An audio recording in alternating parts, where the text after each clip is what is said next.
16절, 17절입니다. 또 이 선물은 범죄한 한 사람으로 말미암은 것과 같지 아니하니 심판은 한 사람으로 말미암아 정죄에 이르렀으나 은사는 많은 범죄로 말미암아 의롭다 하심의 이름이니라. 한 사람의 범죄로 말미암아 사망이 그 한 사람을 통하여 왕노릇하였은즉 더욱 은혜와 의의 선물을 넘치게 받는 자들은 한 분 예수 그리스도를 통하여 생명 안에서 왕노릇하리로다. 아멘. 모든 인간은 태어날 때부터 자연인으로 태어나는 사람들은 아담 안에서 원하든 원하지 않든 또 의식하든 의식하지 못하든 아담하고 관계가 맺어집니다. 아담 안에서 태어나는 거죠. 누구나 처음 태어날 때는. 그러나 이게 평행을 이룬다 그랬는데 그리스도와의 관계도 그러냐? 뭐 의식하든 의식하지 않든 원하든 원치 않든 예수님이 대표자라고 해가지고 다 그럼 그리스도 안으로 들어와지느냐? 그건 아니라는 거죠. 이거는 의식적입니다. 아담 안으로 들어오는 것은 아담 안에서 태어나는 것은 원튼 원하지 않든 의식하든 의식하지 않든 뭐 인정하든 인정하지 않든 다 아담 안에서 태어나고 아담하고 관계가 됩니다. 그러나 그리스도와의 관계는 의식적으로 구원의 선물을 받는 겁니다. 그의 이름을 불러야 되는 거죠. 그래서 그리스도이면 반드시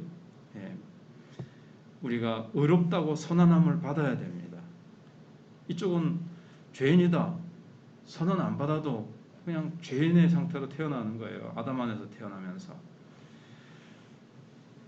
그리고 칭의는 사죄보다 훨씬 더 풍성한 것입니다. 칭의는 그냥 죄사함, 어제도 말씀드린 대로 죄사함 받는 거기서 머무는 것이 아니라 훨씬 더 풍성한 거죠. 예수 그리스도의 의가 우리의 의로 계산되고 우리의 것으로 여겨지는 겁니다. 타락하지 않은 아담은 타락하기 전에 선악과를 따먹기 전에 의로웠습니다.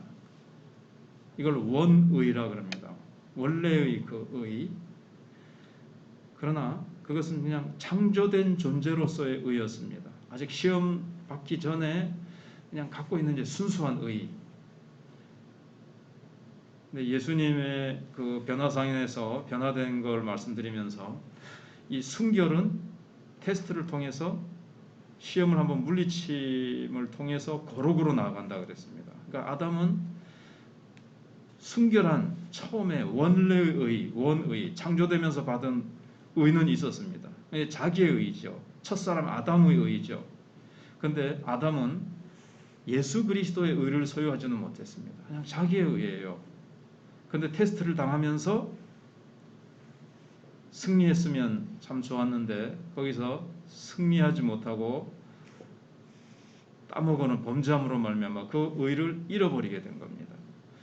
그런데 예수님이 오셔서 아담이 원래 갖고 있었던 의를 회복시켜 주신 것이냐? 그렇지가 않고 그 의보다도 아담이 가지고 있는 의보다도 훨씬 능가하는 예수 그리스도의 의를 우리에게 주신 겁니다. 그러니까 우리는 아담이 타락하기 전에 가지고 있었던 의보다도 더 뛰어난 의를 가지게 된 거죠. 더 우월하고 탁월한 의를 우리는 가지게 된 겁니다.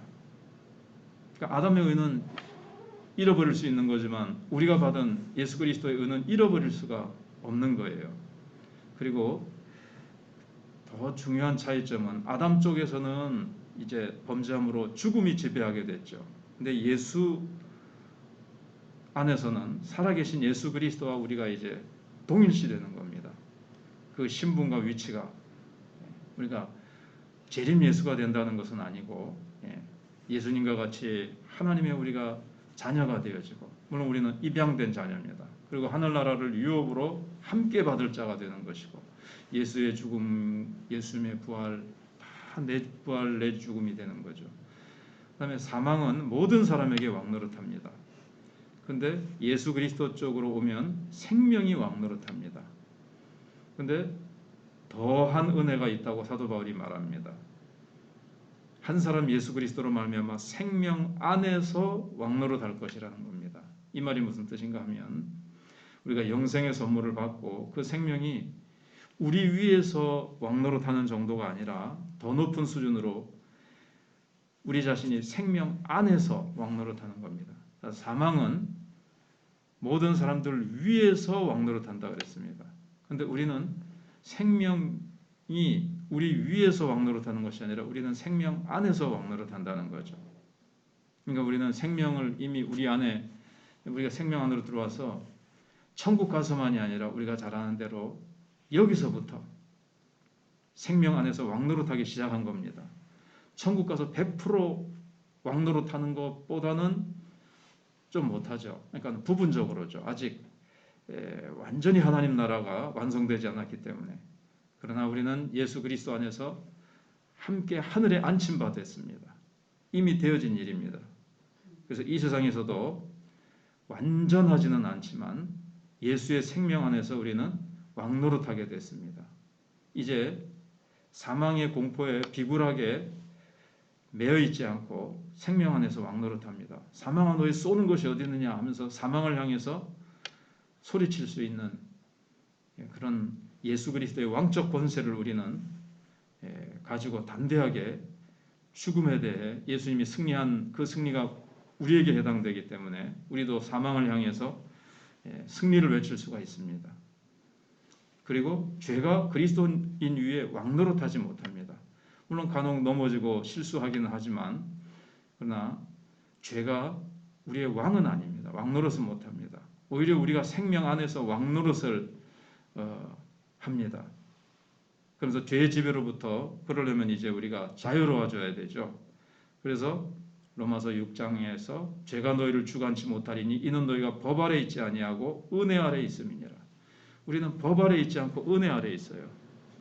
혹시 우리가 실수하고 넘어진다 할지라도 율법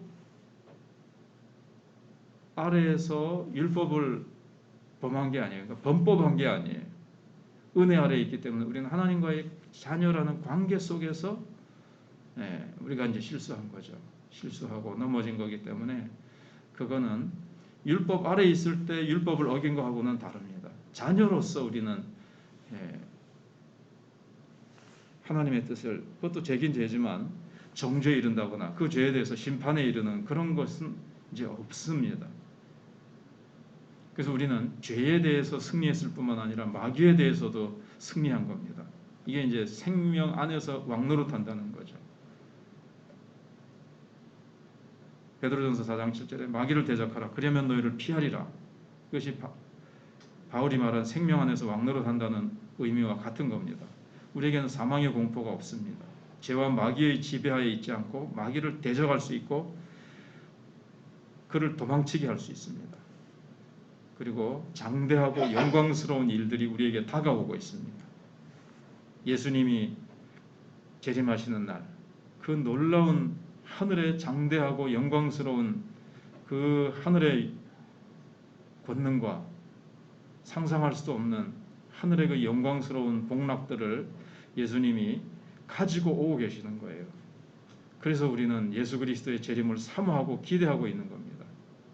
우리가 현재 왕노릇하는 것은 첫 열매의 맛보기에 불과합니다. 이제는 나를 위하여 의의 면류관이 예배되었다고 했습니다. 이기는 그에게는 내가 내 보좌에 함께 앉게 하여 주기를 내가 이기고 아버지 보좌에 함께 앉은 것과 같이 하리라. 계시록 3장 11절에 있는 대로 21절에 있는 대로요.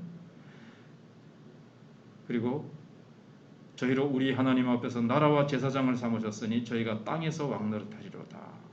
성도가 세상을 판단할 것을 너희가 알지 못하느냐? 이어서 고린도전서에서 우리가 천사를 판단할 것을 너희가 알지 못하느냐? 더 많은 구절이 있지만 우리가 한 사람 예수 그리스도의 순종으로 말미암아 우리는 생명 안에서 왕노릇하리라. 나중에는 우리가 천사도 지금도 천사가 우리 섬기는 그런 존재고 눈에 보이지 않지만 천사가 우리를 수종들고 있지만 우리는 나중에 천사들이 어떤 내용인지 우리는 깊이 알 수 없지만 사도 바울이 천사도 우리가 판단하게 될 것이다. 세상을 우리가 판단하게 될 것이다. 예수님이 온 세상을 심판하실 때 하나님의 자녀들이 뭔가 도와서 우리도 그 세상을 심판하는 일에 우리도 뭔가 동참한다는 그런 암시를 주고 있습니다. 우리가 얼마나 예수 그리스도로 말미암아 왕노릇하게 되는데 그것이 대단한 영광이냐는 겁니다. 마지막으로 예수 그리스도는 왕중 왕으로 묘사가 됩니다. 그럼 그 왕들은 누구겠습니까? 왕들 중에 왕. 그 왕들은 누구겠습니까? 바로 하나님의 백성들입니다. 예수님은 왕중 왕이시고 우리는 왕들입니다. 우리 한 사람 한 사람이 다 왕노릇한다 그랬거든요. 이 땅에서도 부분적으로 왕노릇하고 그래서 죄와 사망에 지배하여 있지 않고 그 안에서 생명 안에서 왕노릇할 뿐만 아니라 이제 영원한 천국에서 뭔가 우리는 거기서 완벽하게 그리스도와 함께 왕노릇을 하면서 그 하나님 나라에서 우리는 그냥 찬양하고 예배만 드리면서 노는 것처럼 되는 것이 아니라 거기서 뭔가 하나님께서 맡겨주신 일들을 하는데 우리는 각각 다 왕이 되는 것입니다. 성부와 함께 최고의 왕관을 쓰신 성자와 함께 우리도 뭐 상징적인 표현이긴 하지만 우리도 왕관을 쓰게 될 것입니다. 주님은 우리를 왕과 제사장으로 이미 만드셨습니다. 그리고 우리는 그와 함께 지금 신분적으로 영적 위치는 하늘 보좌에 앉아 있습니다. 이게 우리의 왕노릇하는 거죠. 지금부터. 그래서 마귀가 도망가는 겁니다. 우리가 대적하면. 그리고 어떤 것이 우리를 대적할지라도 여기 우리 삶에서 왕노릇해야 된다는 이것을 또 잊지 않아야 되겠습니다. 늘 인식하고 나는 왕같은 제사장이라는 사실을 인식하고 늘 예수님과 함께 세상과 천사까지라도 판단할 자다. 그만큼 하나님께서 우리에게 주신 권세와 위치가 얼마나 어마어마한 것인가. 그리스도 안에서 내가 생명 안에서 왕노릇하게 되는 이것을 많은 현대 그리스도인들은 인식하지 못하고 그냥 세상에 매여서 어떨 때는 정말 힘없이 나약하게 그렇게 살아가는데 우리는 그런 존재가 아니라 그리스도의 의를 옷 입혀 주셨다는 것. 그게 얼마나 놀라운 왕적 권세인지 우리가 깨달으면서 살아야 되겠습니다. 또 누리면서 살아야 되겠습니다.